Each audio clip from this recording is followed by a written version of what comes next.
ಅವ್ರು ಯಾವ ಪಕ್ಷದೊಳಗೆ ಅದಾರ ಆ ಪಕ್ಷದೊಳಗೆ ಶೆಟ್ಟರನ್ನ ಎಳ್ಕೊಂಡು ಹೋಗಿದ್ದಾರೆ. ನಮ್ಮ ಪಕ್ಷಕ್ಕೆ ಬಂದ ಶೆಟ್ಟರು ಹೋಗಬಾರ್ದಾಗಿತ್ತು ಅನ್ನೋದಷ್ಟೇ ನಮ್ಮ ನೋವು. ಸರ್, ಜನಾರ್ದನ್ ರೆಡ್ಡಿ ಮತ್ತು ಲಕ್ಷ್ಮಣ ಸವದಿ ಕೂಡ ಪಕ್ಷಕ್ಕೆ ಕರೆತರೋ ಮಾತುಗಳು ನಡೀತಾ ಇದೆ ಅಂತ. ಲಕ್ಷ್ಮಣ ಸವದಿಯವರಂತೂ ನಾನು ಕಾಂಗ್ರೆಸ್ನಲ್ಲಿದ್ದೇನೆ, ಕಾಂಗ್ರೆಸ್ನಲ್ಲೇ ಇರ್ತೇನೆ, ಯಾವುದೇ ಕಾರಣಕ್ಕೆ ನಾನು ಬದಲಾವಣೆ ಆಗೋದಿಲ್ಲ.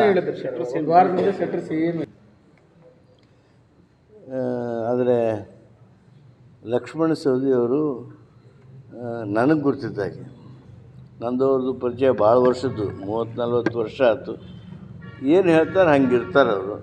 ಅದಕ್ಕೆ ಅವ್ರ ಮೇಲೆ ನಾನು ಅಪನಂಬಿಕೆ ಮಾಡೋದಾಗಲಿ ಸಂಶಯ ಮಾಡೋದಾಗಲಿ ಯಾವ ಕಾರಣವೂ ಇಲ್ಲ.